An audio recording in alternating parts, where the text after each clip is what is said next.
Bueno, muy brevemente, Generandi es una empresa que lleva más de 20 años trabajando en el sector con profesionales del sector agro y forestal. Y sobre todo nos gusta, no es una empresa, es un grupo de empresas en realidad, somos 8 entidades. Entonces, al final, como nos dedicamos a diferentes ámbitos relacionados con el mundo agroforestal, nos gusta verlos con esta especie de donut que nos encanta, en el cual en el centro está el territorio. Para nosotros hay que generar valor para las personas a partir del territorio. Entonces, digamos que es nuestro core, y como parte de este territorio, sin duda alguna, se encuentra pues lo que es el aire y el agua, y dentro del aire, por supuesto, todo lo que tiene que ver con carbono, por eso estoy hoy aquí. Y entonces, dentro de este obtener valor de lo que es el territorio, pues desarrollamos diferentes actividades. Yo me encargo del área de consultoría, marketing, intelligence e innovación, que trabajamos pues para diferentes empresas, sobre todo en proyectos estratégicos, análisis y este tipo de actividades. Pero luego también tenemos un área de, tenemos cultivos que gestionamos, que plantamos, que desarrollamos. Y tenemos también un área de comercialización de productos. Esto es un poco el tema de Generandi, no me entretengo aquí. Y en el ámbito concreto de lo que es huella de carbono, mercados de carbono y tal, digamos que hacemos un poco todo el ciclo dentro del área de consultoría, pues tanto de cálculo de la huella como de diligencias de vida de proyectos de carbono, gestión y compra de proyectos de carbono, y pues incluso llegamos a temas de proyectos de plantación certificados. Muy bien. Pues empieza, por favor, Beatriz, a definir a los que estamos aquí la definición actual de los mercados de carbono y las perspectivas que tenemos, ¿no? Para eliminar esas sombras y rumores que hay alrededor. Sí, bueno, a ver, los mercados de carbono, todo el mundo habla de ello, todo el mundo habla de cambio climático, pero hay que ir al detalle de algunas cosas para poder entenderlos bien y realmente saber de lo que estamos hablando, ¿no? Porque digamos que a lo largo de los milenios ha habido variaciones climáticas debidas a lo que es la propia desarrollo de la Tierra, ¿no? A la actividad volcánica, a sus órbitas, además, pero cuando hablamos de cambio climático nos estamos refiriendo a lo que la ONU entiende como cambio climático, que es aquel producido por las actividades humanas, básicamente. Entonces, las actividades humanas, ¿qué ocurre? Que generan una serie de gases de emisión simplemente por el mero hecho de existir y desarrollarse. Entonces, estos gases son los que consideran gases de efecto invernadero, porque lo que hacen es que absorben y emiten la radiación solar dentro del infrarrojo y hacen que una gran acumulación de estos gases impida que el calor vaya fuera al espacio. Entonces, al final, la Tierra se va calentando poco a poco y demás. Esto, hasta un límite, es bueno, ¿no? Si no, estaríamos como Marte, helados de frío, porque el calor no se quedaría dentro de la Tierra. El problema es que en los últimos años este efecto ha crecido tanto que se está produciendo un calentamiento interno. Entonces, dentro de estos gases hay como múltiples gases. Hay pues el metano, el dióxido de carbono, uno muy raro que pone aquí, hidrofluorocarburos, que casi me cuesta, tengo que leerlo porque me cuesta decirlo, pero todos oímos hablar siempre del carbono. Entonces, ¿por qué? ¿Por qué hacemos esto? Es como una cosa, no sé si son gases de efecto invernadero, pero luego acabamos hablando de carbono. Básicamente porque el 80% de todas las emisiones de la actividad humana proceden de este gas, ¿vale? Pero eso no quiere decir que sea gas más peligroso o que más efecto invernadero produzca. Por ejemplo, el metano es 80 veces más impactante que el dióxido de carbono en 20 años en la atmósfera, ¿vale? Pero como el gas mayoritario es el dióxido de carbono, al final lo que se hace a nivel internacional es llevarlo todo a unidades de carbono, y es lo que se entiende como carbono equivalente. Por ejemplo, 25 toneladas de dióxido de carbono equivalen exclusivamente a 1 tonelada de metano, ¿vale? Y para hablar todo en las mismas unidades, todo se lleva a esta equivalencia. Entonces, bueno, pues todos los sectores emiten gases, absolutamente todos. Pero y el nuestro, que es el que nos... Y ahora es un poco la introducción a los dos tipos de mercado. Pero el sector, digamos, agrícola y el sector más agrícola y ganadero, lo junta la Comisión Europea en los dos, es un sector que es un sumidero de carbono. Es decir, al revés, está absorbiendo carbono. La Comisión Europea aquí divide a los sectores en dos partes y además son dos partes muy diferenciadas que tienen una normativa completamente distinta.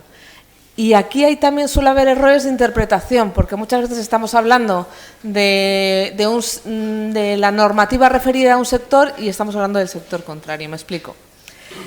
Hay una serie de sectores que son sectores específicos, que son aquellos que son grandes emisores, industrias intensivas en energía, el papel, la industria metalurgia, todas estas industrias. Estos son sectores específicos, están muy controlados, tienen que hacer reportes anuales y tienen focos de emisión que se pueden claramente medir y controlar. Entonces, estos sectores específicos están sometidos a la regulación de comercio de emisiones. El resto de sectores, entre los cuales está el sector agrícola, pues no están sujetos a esta regulación y se consideran sectores difusos. ¿Esto quiere decir que no se consideran en el cómputo total? Sí, sí se consideran. De hecho, España reporta a Europa información sobre todos los sectores en este sentido. Lo que pasa es que unos están sujetos al régimen de comercio, que luego vemos si quieres, pero los de sectores difusos no. Y, por ejemplo, el año pasado, el reporte que hizo España a la Comisión Europea fue que aumentamos nuestras emisiones de gases en 1,7%.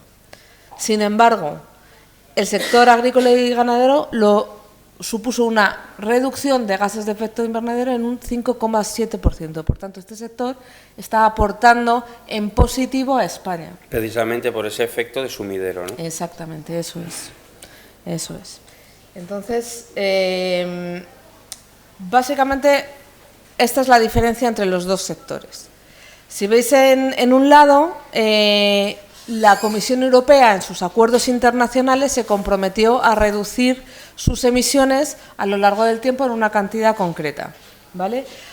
Y luego la Unión Europea, como es un ente genérico formado por países, distribuye esos compromisos entre los diferentes países y a cada uno le da su cuota de participación en esta responsabilidad de reducir.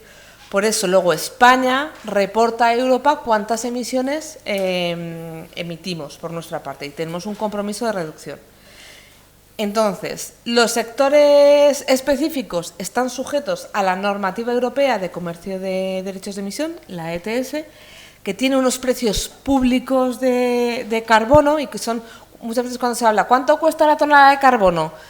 Estamos hablando de esa tonelada de carbono, no de la de los sectores difusos. Es decir, la que está regulada, ¿no? La que está regulada. Sin embargo, España también reporta de los sectores difusos. Y España también paga por los sectores difusos. El transporte, la edificación, todos estos sectores son también difusos, igual que la agricultura. Lo que pasa es que todos estos sectores contribuyen emitiendo y ahora mismo el sector agroforestal contribuye siendo un sumidero de carbono, es decir, reduciendo este carbono. Entonces, ¿qué ocurre? Que tenemos en realidad, hablando de mercados de carbono, no tenemos un mercado de carbono, tenemos dos mercados de carbono que son diferentes, que es verdad que tienden a unirse en determinados puntos, pero son completamente diferentes. Uno es el mercado regulado de estos sectores muy controlados, industriales, y que además van cada vez más aumentando, y otro es sector voluntario, donde ya cada uno voluntariamente decide qué es lo que quiere hacer, ¿vale? Pero voluntario no es altruista, esto es muy diferente. Eso es. ¿Cómo pueden monetizar los agricultores estos créditos? Al final, España está pagando por aquello que emite como país, ¿vale? Y luego hay ciertos compromisos a nivel internacional de todos los sectores, lo habréis oído por ahí, mira, lo estaba yo leyendo en esta botella hace un momentito, de Soy Net Zero. Emito, yo fabrico esto, pero luego lo compenso, ¿vale? Entonces, esa parte de compensación es la parte de mercados voluntarios y es donde está el sector agrícola. El sector forestal está bastante regulado. Lo lleva la Oficina Española de Cambio Climático, ¿vale? Y ahí sí que hay, siendo mercado voluntario, una regulación quizá aún bastante mejorable, pero que existe en función de los árboles que se plantan del sector forestal. Sin embargo, en la parte agrícola no.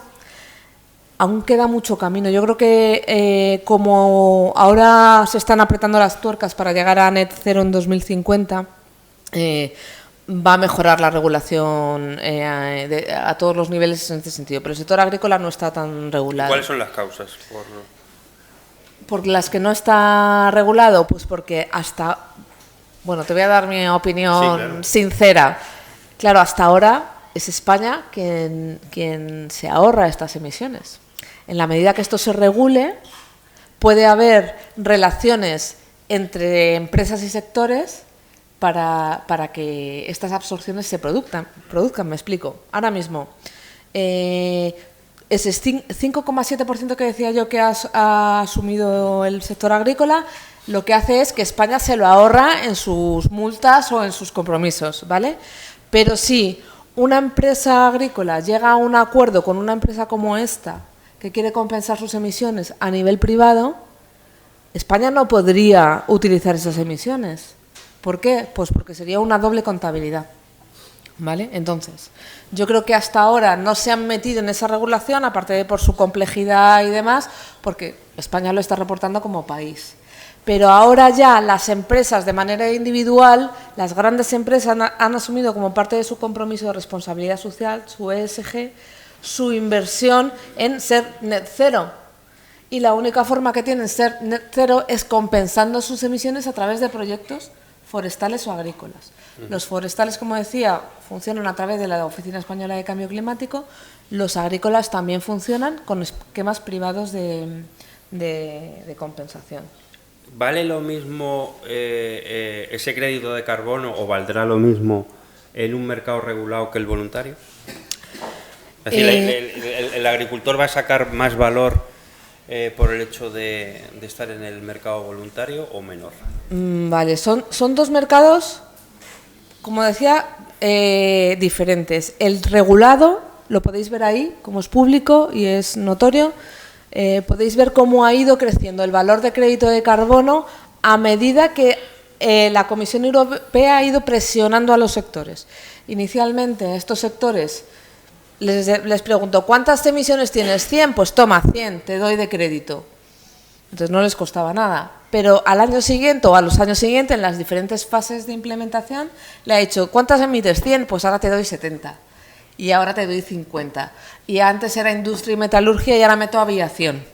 Entonces, esto ha ido haciendo que el crédito de carbono cada vez vaya creciendo. El año pasado, la media del precio del crédito fueron 80 y pico euros por tonelada. Esto en el mercado regulado. ¿Qué ocurre en el mercado voluntario? Pues puede haber cierto paralelismo con esta evolución de precios, en el sentido de que se espera una demanda y por tanto va a ir al alza. Es decir, el precio no tiene por qué ser en absoluto el mismo valor, o sea, no es comparable. Ahora bien, ¿qué ocurre? Que no se puede decir que va a ser más o menos que este mercado, sino que va a ser un punto ad hoc. Es decir, si yo soy una empresa que estoy aquí en España, que estoy aquí en Zaragoza y que tengo agricultores en la zona con los cuales llego a un acuerdo sobre este tema, probablemente ese crédito de carbono yo sea capaz de pagarlo más porque me interesa invertir en el área por mi responsabilidad social donde estoy trabajando. Sin embargo, si estoy en Zaragoza y me viene uno de, no sé decirte, Sudamérica a venderme créditos, probablemente lo pague bastante menos, porque no estoy impactando en el área donde yo estoy operando. Por tanto, la cercanía tiene mucho que ver con esto. Entonces, claro, en el mercado voluntario hay créditos desde 2 euros hasta 300 euros. ¿Vale? Entonces, es muy difícil concretarlo. Además, en la parte agrícola es un sector que está muy incipiente, todavía poco regulado y por tanto voluntario, con lo cual no es fácil. a día de hoy concretar un precio. ¿Cuál sería la evolución que tienen que tener los agricultores para sacar valor a esos créditos de consumo? Primero supongo que calcular la huella de carbono y a partir de ahí, bueno, la huella, calcular el carbono y a partir de ahí, ¿qué pasos tienen que dar? ¿Son las empresas que van a comprar esos créditos o al revés? ¿Cuál sería la fórmula de comercialización? Claro, para poder vender los créditos de carbono en el mercado agrícola, ahora mismo estamos hablando del carbono fijado en el suelo, ¿vale? En lo forestal se habla del carbono fijado en la madera, pero también se habla en lo agrícola del carbono fijado en el suelo. Entonces, ¿qué hay que hacer? Lo primero es medir qué es lo que tengo en el suelo, porque es como el punto de partida. Todos estos mercados funcionan a partir de una ley que se llama adicionalidad. Es decir, tú puedes comercializar aquello que haces adicionalmente a tu trabajo habitual y que no harías de otro modo si no te metieras en este mercado. Si ya lo haces per se, pues esto no cuenta, ¿vale? Entonces, ¿qué hay que hacer? Saber primero lo que estás haciendo ahora mismo y calcularlo. ¿Cuánto carbono tengo fijado en mis tierras? ¿No? Y para eso hay que hacer unos análisis y demás. Después tiene que venir alguien que te lo certifique. O sea, no eres tú, yo tengo fijado esto a día de hoy, dentro de 5 años pues tendré tanto. Pero si viene un tercero y te lo mira, pues es más creíble, ¿no? Lo otro también lo puedes hacer, pero a lo mejor no lo vendes a tan buen precio o nadie te lo compra, ¿no? Entonces tienen que venir y medirte y analizar y demás.